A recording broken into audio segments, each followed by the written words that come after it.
have been absolutely imperative to us in helping us make sure we're running operations and really targeting these bad actors. Our Federal Protective Services and also our Border Patrol agents have come and been partners with us in an incredible way. They bring a skill set that has helped us have a whole of government approach under the Department of Homeland Security that has never happened before. The assets that they have and the willingness to do their jobs that this president has allowed them to do has been absolutely incredible. But what you see standing behind me too is also other federal partners that have come to the table that are here to bring safety and security to the city of Los Angeles. I want to specifically thank the Army. I want to thank the Marines, the National Guard, our soldiers, our military men and women who have shown up here to help make sure that we have security. Not only do they protect our country around the world, but they're doing it every single day here in the United States of America too, and doing it as service, public service to the people in this country because they took an oath to uphold the law. We also have a U.S. attorney here who has been aggressive, has been making sure that we don't pick winners and losers in this country, that the rule of law will be followed, and that people who break the law and perpetuate violence will be brought to justice. They will be prosecuted, and there will be consequences for that kind of activity. The Department of Justice is here and has a presence in our Incident Command Center, as well as the DEA, the FBI, and their investigative teams have been fantastic with their leadership. And we also have the IRS here that's helping us track how these violent protesters are funded. What NGOs out there, what unions, what other individuals may be funding these violent perpetuators that are in these protests that take people who may be wanting to come and be peaceful, but instead turn these into very violent activities that go after law enforcement. That's just simply not acceptable. And I also want to thank our U.S. Marshals. They've been so great in helping us to secure facilities, but also operations, and also with transportation, that as soon as someone is arrested and brought into incarceration, that they are transported out and able to face prosecution and the consequences for their crimes. I want people to know that while these officers and these agencies and our military are here doing this work and these operations, that the people across this country are so grateful. They are so grateful for the work that is being done here in Los Angeles. They are setting an example for what is happening across the country in other cities, and putting together a model and a blueprint for how we can continue to work to make every single community great again and safe again for our kids and for our grandkids far into the future. I've been in many different states with all the different components that I represent over the last 4 or 5 days, and everywhere I go, people stop me and say, tell everybody who's working in Los Angeles that is working to bring safety to those city streets and to those families and protect those small business, tell them thank you. Tell them God bless you, that I hope that they are safe and they have been suffering. The people that live here under the policies of Governor Newsom and under the policies of Mayor Bass, and they recognize that it's a huge disservice to the people who have to try to raise their families here, and that these agents and that these law enforcement officers are working to change that and give them an opportunity to be successful and to live the American dream. Listen, many officers have been assaulted over the last several days. We did see before that assaults against law enforcement and ICE officers go up over 400%. In this situation, we've seen that increase even more. It's not acceptable. If you assault a law enforcement officer, we are going to come after you and we are going to arrest you, prosecute you, and put you away. That is not going to work. And under this administration with President Trump's leadership, one person is not better than another. Just because you think you're here as a citizen or because you're a member of a certain group or you're not a citizen, it doesn't mean that you're going to be protected and not face consequences from the laws that this country stands for. We have a constitution. We follow that constitution and the laws that have been passed by our Congress, and we're going to make sure they are equally applied to every single person as it applies under the Constitution here in Los Angeles, but also across the country. As our law enforcement officers have been assaulted, they've been pelted with rocks and bricks. Their cars have been set on fire. Molotov cocktails have been used. We have seen people throw bottles and hammers at them. We've also seen that they have been attacked and verbally spit on or punched or assaulted, and it's just not acceptable. The Department of Homeland Security and the officers and the agencies and the departments and the military people that are working on this operation will continue to sustain and increase our operations in this city. We are not going away. We are staying here to liberate this city from the socialist and the burdensome leadership that this governor and that this mayor have placed on this country and what they have tried to insert into this city. So I want to say thank you to every single person that has been able to do this. Also, I want to talk specifically to the rioters and to the politicians in Los Angeles.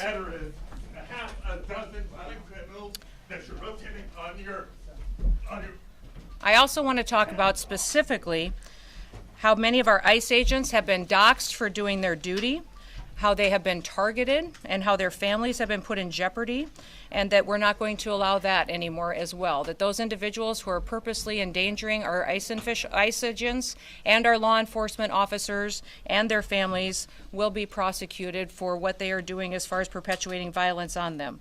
I want to know that the American people are grateful for our law enforcement officers. We will always respect them, and that President Trump is thankful for the leadership that has been shown by all of these agencies. In fact, President Trump did call in, and I did visit with him today, and he also visited with all of these agencies here this morning and thanked them for what they are doing to make sure that they are protecting the United States of America.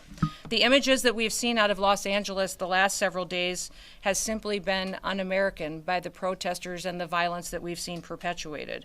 Masked thugs are assaulting police officers. They're setting vehicles on fire. They're waving foreign flags on American soil while burning American flags. And they've damaged public property and destroyed private businesses. We need to make sure that we are continuing to protect the citizens that live here and want this community to be safe. Let me give you just a few examples of those who have been rioting that many politicians like Gavin Newsom and Karen Bass are defending. There was a Vietnamese illegal alien who committed a mass shooting at a graduation party in 1994 that we've been able to take off the streets. A Filipino illegal alien that was convicted of an assault with intent to commit rape that we've been able to bring up into custody and incarceration. You see behind you some more profiles of individuals that have brought into custody through the operations we have here. A Mexican illegal alien convicted of willfully cruelty to a child, and on and on and on. Those individuals and those criminals are now off the streets of Los Angeles because of the activities that have been conducted here in the last several days and will continue to operate for days to come. When these riots first began on Friday night, a federal law enforcement building was surrounded by over 1,000 violent rioters, and it took Los Angeles Police Department 2 hours to respond. So we are going to continue to operate with our federal partners and continue to keep asking the governor and the mayor for their support and their backup in these operations to make sure that all of our law enforcement officers are protected while they do their work. We're going to protect American cities from lawlessness, and we'll do what it takes to put the American citizens first and make sure they have the opportunity to sleep safely in their beds at night. I just want to say God bless all of our men and women of the military that serve, all of those who serve in our law enforcement agencies and in public service that make great sacrifices away from their homes and from their families, but they do it because they believe in America, and they believe in freedom, and they believe in law and order, and that is what we are doing right here today and will continue to do for days to come until Los Angeles once again is at peace. So with that, we'll turn it over to our next speaker, which I believe will be Todd Lyons from ICE. Thank you, Madam Secretary. I'm Todd Lyons. I'm the acting ICE director. Also, I'm the National Incident Commander for the situation. But I would just like to say thank you to Secretary Noem. She said it best. There's really not much more I can say. It's without her leadership that we wouldn't be out here conducting this mission. President Trump fully has our back on this one, and we're doing the will of the American people. I want to thank the brave men and women of ICE, HSI, ERO, our attorneys with the Office of Public Legal Counsel, because without them, this would not be possible. They put their lives on the line every day. You also see my fellow agency heads here with me, and many that are not up here on stage. The men and women of law enforcement have been putting themselves in harm's way every night since we've been here in Los Angeles. What we've done here is taken a whole government approach for this immigration mission.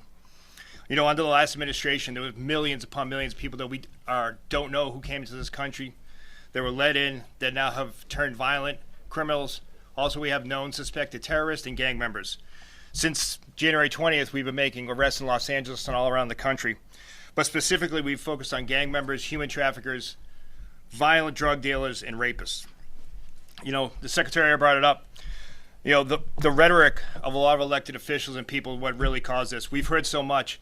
If ICE had a criminal warrant, if ICE had a judicial warrant, cities would cooperate with us. On this past Friday, you saw that. You saw the men and women of ICE and these other DOJ partners executing a criminal warrant on a criminal immigration enforcement case. Yet the city turned against us and we had violent protesters. And that just won't happen because the men and women of ICE won't be deterred by this. We're going to be out there every day conducting our law enforcement mission. No protesters are going to block our way because the brave men and women of ICE and these DOJ partners you see up here, along with our partners with the Los Angeles Police Department, are going to ensure that we handle these protesters, but we are out there safely conducting these operations, and we will get the worst off the street.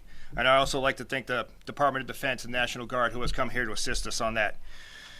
You know, we will prosecute all these cases. Just, you know, the Secretary highlighted so many, you see them up here. But we have a wanted man from Mexico who fled and hid in Los Angeles for killing a woman. You have an MS-13 gang member who killed 2 individuals during a botched catalytic converter theft ring case. These aren't the individuals you want in Los Angeles. These aren't the individuals you want in the United States. ICE is going to keep doing their job, and we're going to do it to our best of our ability with our DOJ partners. But with the Secretary's leadership and the full support of the U.S. Attorney to prosecute these criminals, we will continue enforcing the immigration mission that President Trump and the American people expect us to do. So with that, I'm going to turn it over to the FBI. Thank you, sir. Good morning. My name is Akil Davis. I'm the Assistant Director in charge of FBI Los Angeles. As you know, the FBI has been assisting the Department of Homeland Security with immigration enforcement since February. We're just one of many field offices doing this nationwide as directed by the Attorney General, and we're accustomed to providing investigative and technical assistance to law enforcement at all levels on a regular basis. We have agents embedded with our operational teams with DHS. Our help vary depending on what DHS needs, and they let us know moment by moment. We have significant tactical resources across the enterprise here throughout our 7-county AOR to assist and support these efforts. That said, we find ourselves defending operations from violent offenders. The FBI safeguards constitutionally protected rights. We investigate civil rights violations on a daily basis, but some activity keeps taking place among righteous protesters is not civil. It's violent. We're going to investigate allegations of violence, whether it's assault on law enforcement officers or civilians, looting, arson, doxing, or damage to public property. So please, I'm asking the community, do not put your life in jeopardy by hurting someone or destroying property. You will be held accountable by the FBI, and it's not worth it. I'd like to highlight 2 cases for you to show what the FBI's line of effort is in this overall DHS-led operation. Elpidio Reyna is a fugitive. He is wanted for the alleged assault of a federal officer in the city of Paramount in California on June 7th, 2025. Reyna allegedly threw rocks at law enforcement vehicles on Alondra Boulevard in Paramount and injured a federal officer. Reyna is 40 years old, weighs around 165 pounds, and is 5'7". Reyna has a tattoo on his left arm with the word Carmen on it. We have photos of him on display. Reyna will be caught, and when he is, he will face a statutory maximum penalty of 8 years in prison. This is such a priority for the United States government that there is a reward of up to $50,000 for information leading to his arrest. Let me repeat that, $50,000 for information leading to his arrest. The second case I'd like to highlight is on a subject named Alejandro Oriana. Alejandro was providing masks and face shields to violent rioters throughout the week and was arrested by our SWAT teams this morning. With the success and appreciation and assistance from the United States Attorney's Office, that case is ongoing, but Oriana is in custody as we speak.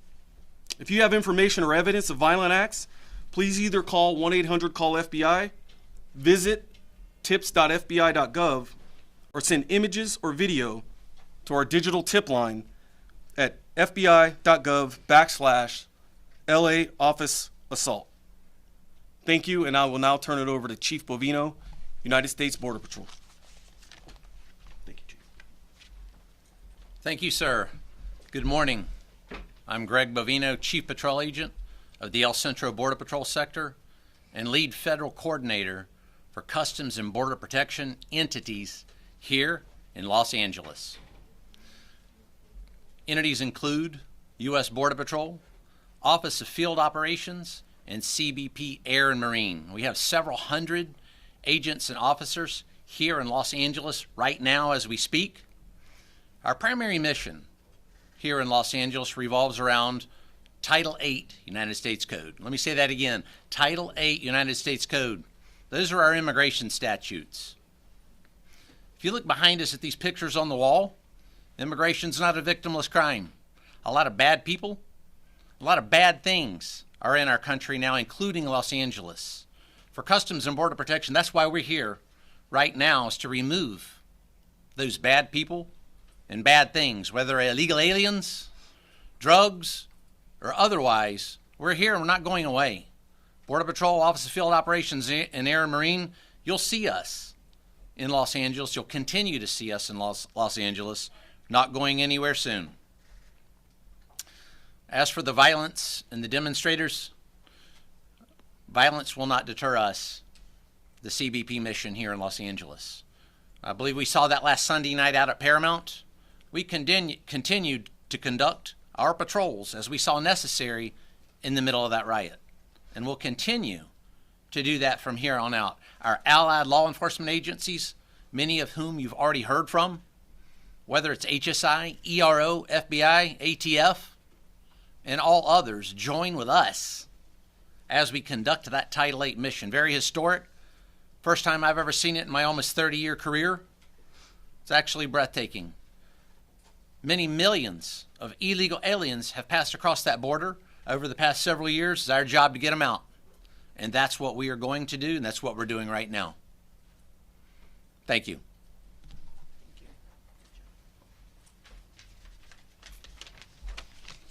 Good morning. My name is Kenny Cooper. I'm a Special Agent in Charge, ATF, LA Field Division. The Department of Justice will not be deterred from enforcing this nation's laws. ATF is on the ground doing what we do best, fighting violent crime and protecting our communities regardless of the environment around us. Our agents are trained to operate in high-threat, high-tension situations.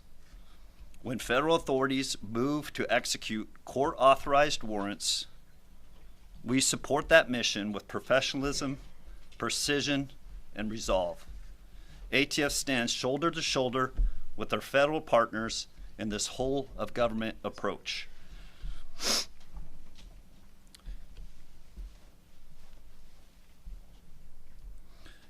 ATF stands also shoulder to shoulder, including to carry out our immigration enforcement mission.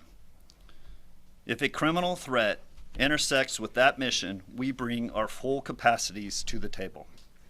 Let's be clear, obstructing a lawful federal operation, especially through violence or threats, is not protective activity. It's a crime.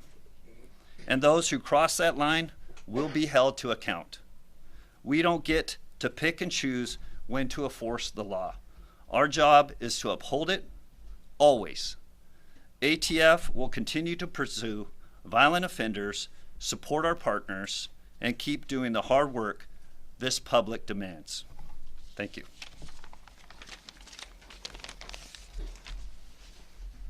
Hello, everyone. I'm Bill Saley, the United States Attorney for the Central District of California. On behalf of my office and the Department of Justice, I'm here to show our support and our collaboration with the Department of Homeland Security in their mission to protect the American people and to do immigration enforcement operations, specifically at targeted known criminals, which is the primary focus of most of our missions to date. I want to also thank the National Guard and the military. We had judicial warrants to do what we did on both Friday and Saturday. And the amount of resistance and organized agitators that showed up to try to impede us was overwhelming. And we're really grateful to the President for deploying the Guard, which allowed us to continue our mission undeterred, to enforce the law, and to keep our people and our buildings safe. And that's really important. And my office has been aggressive in bringing charges. We charged several people over the weekend who dared to assault our agents. They threw rocks, they threw stones, they were breaking up concrete. It was out of control and it was violent. And some people in the state of California have been conditioned to think that there's no consequences for criminal activity. And you know, that might be true for the state of California, but it's not true with the federal government. And we will bring charges and you will go to federal prison. This is the federal government. This is not the state government. As the president said, if you spit, we hit, and we'll hit you with a felony. And we're committed to that. We're continuing to conduct, we're looking at hundreds of suspects. We're collecting media, social media, videos. We'll be combing over that stuff for weeks and months with the FBI. And just because you think you got away with something over the weekend, think again. In a few months from now, you could get a knock at your door. So anyone who's thinking about showing up to these protests to commit violence, I really caution you to think again. It's not worth it. We charged 2 individuals yesterday with throwing Molotov cocktails at police officers. That is extremely dangerous and could lead to death. They're now looking at explosives charges charged by the federal government and more charges to come. So I just want to reiterate that we will be aggressive, we will be filing, and we will be swift in our deliverance of justice. And I want to thank our partners at the FBI and the ATF and DHS and all our agencies for their hard work. It has not been easy. They've been working around the clock, but they're undeterred. And I can tell you, speaking to them, they are more committed than ever to delivering on the promise of the president to make America safe again. And we need that in California, probably more than anywhere else. So with that, I thank you very much. Thank you, Bill. I appreciate that, and everyone for their comments. And with that, we're going to open it up to questions, but we're going to keep it specifically to questions that pertain to this topic and some of the operations that are ongoing here in Los Angeles and how we will sustain and build on those operations in the future. So do you want to go first? Matt Rivers with Yes. ABC News. Yes. A question for you about future planning. We know that there's more protests planned for this weekend. Yes. Is DHS actively planning on requesting more assistance from DoD, more troops, given those protests that are coming? Is this the administration's new playbook? You know, what I would say is that I'm not going to telegraph exact statistics and numbers and what we are doing as far as participation with the military, but we do have several thousand engaged here in Los Angeles right now. We are assessing this weekend's threat levels, not just here, but in cities across the country, and pre-deploying assets. So we're using every tool that we have in our toolbox and pre-staging people, task forces, special swift response teams, people with specific gifts and talents that they can contribute to areas that we think they may be needed this weekend, so that we can prevent any kind of violence from being perpetuated. But it's on the table, the idea of bringing more troops. You know, I would say the president has the right to utilize every authority that he has under the Constitution to utilize Title X and to bring in military assets and National Guard units as needed, and he'll continue to assess that and use his prerogative to decide when it's necessary. Yeah. Madam Secretary, you had previously asked the Defense Secretary to direct troops to arrest people. Is that something you'd still like to see? You know, I think what I had talked was a conversation with the Department of Defense to ask them to use the authorities that they have in conjunction with the president to make sure that there's consequences for people who perpetuate violence. So that is what the assessment is, and they're being utilized to the fullest extent to which the president wishes to at this point in time. And I'm so thankful we have a U.S. attorney and a Department of Justice that is going out there and prosecuting these crimes as well. That's something that was very different under the Biden administration, that is a game changer now. We have a president now that believes in the rule of law and that is going to make sure that when people break the law, no matter who you are, that you will be prosecuted and you will be brought to justice. Yes, sir. Madam Secretary, Yes. Salvador Duran with the Innovation Network. Yep. 2 questions for you. The first one is, do you have an estimated number of people that have been detained and deported? And the second question I have to ask you, would you please address Senator Padillas' interruption to your press conference? You know, and I'm not- consider yeah. even pressing charges for what we just witnessed here. Oh, you know what? I don't even know the senator. He did not request a meeting with me or to speak with me. So when I leave here, I'll have a conversation with him and visit and find out really what his concerns were. I think everybody in America would agree that that wasn't appropriate. That if you wanted to have a civil discussion, especially as a leader, a public official, that you would reach out and try to have a conversation. For instance, I have left voicemails for Governor Newsom wanting to have a conversation. Has he returned them? No. He hasn't. I know that the White House has reached out and had conversations with Mayor Bass as well. And so that's what you do to try to start these conversations and ask for partnerships. Unfortunately, we haven't met that in this area. I'll visit with the senator and find out really what his concerns are and what we can do. And as far as the estimate number of people that have You know, what I would say is that we have over 1,500 people that we have been interdicting with, arresting for different situations, and we will continue to build on that. That's been just over the last few days. Know that we have more assets now today than we did yesterday. We had more yesterday than we did the day before, so we are only building momentum. This is only going to continue and be increased until we have peace on the streets of Los Angeles. The president has told me, Kristi, use everything that we have to make sure that the citizens of Los Angeles know that we care about them, that they have lived with crime for far too long, and that we want them to be able to walk their children to school in the morning and feel safe. We want them to, small businesses downtown, to not have to worry about getting burned to the ground because some organized crime nonprofit funder is deciding that now is the time to send a political message or an agenda. So we're going to stay here and build our operations until we make sure that we liberate the city of Los Angeles. Yes, back there. I'm going to do two more if that's okay. Go ahead. Can you talk a little bit about the specific number in terms of immigration-related arrests that you made, both daily and in LA specifically? Well, we literally have tens of thousands of targets. So I think that's what's more important.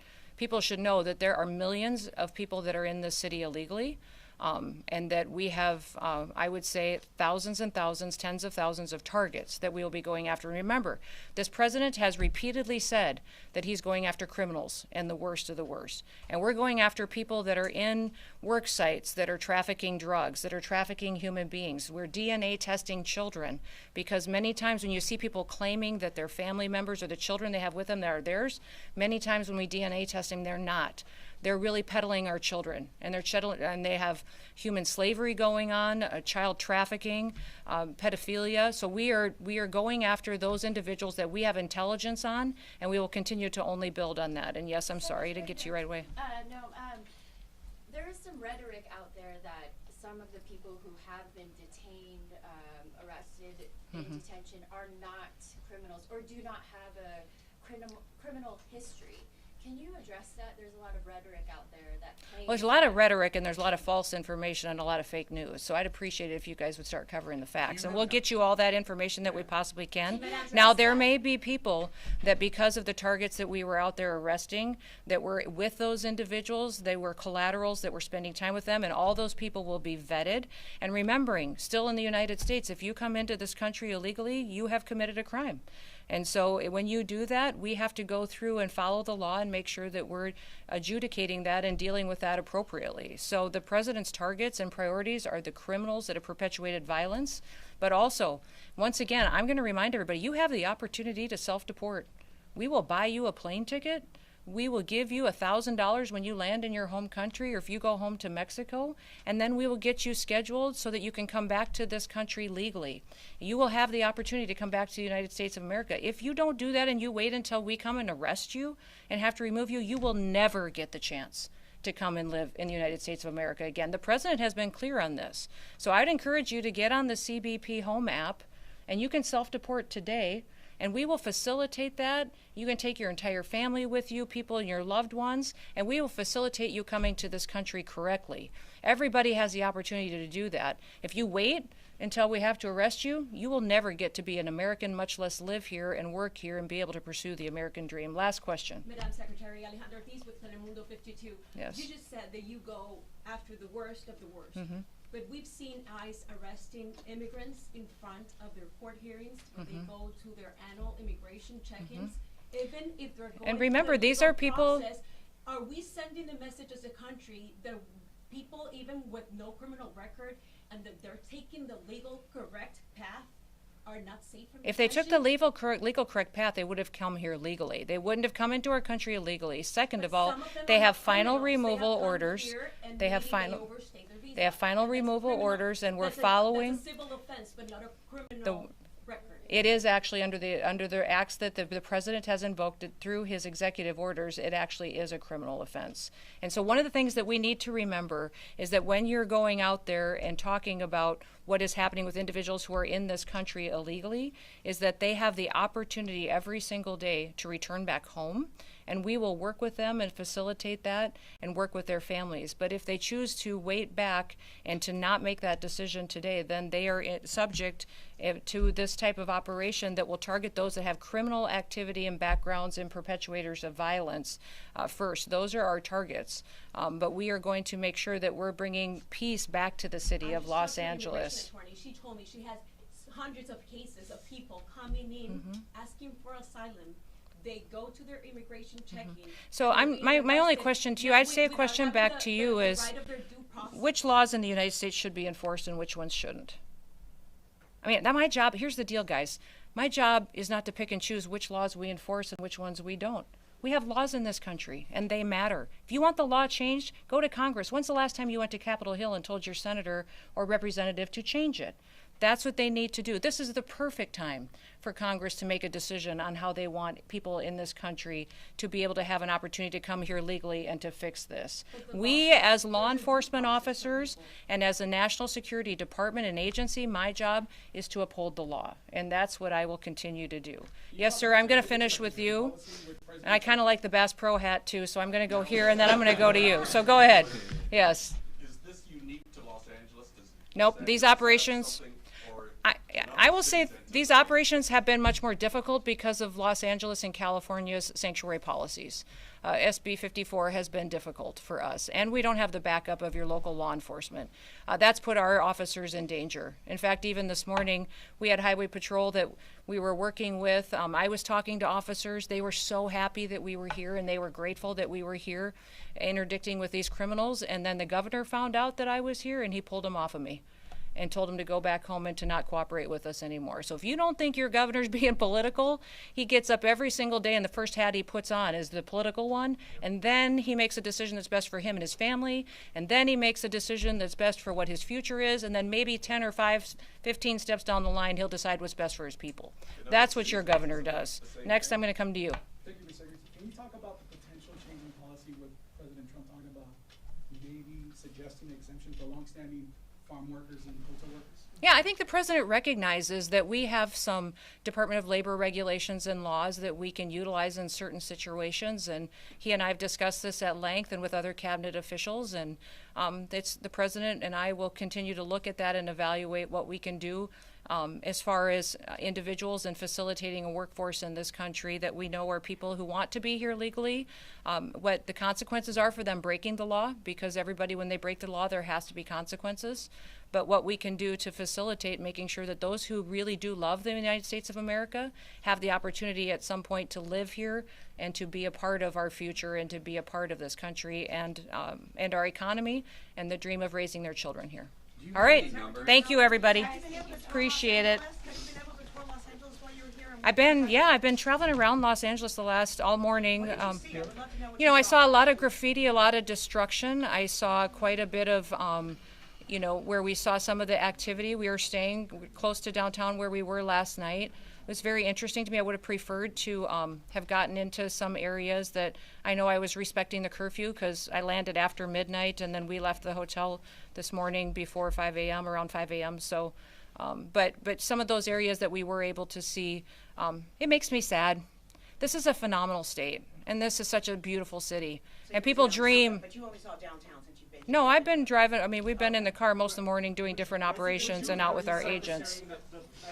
But I mean, don't you want your downtown to be beautiful? No, I just wanted to know. I would say, to know your impression of yeah. what you've seen, if it was only downtown. Yeah. Or you've seen other parts of. No, I mean, I've been here many times before.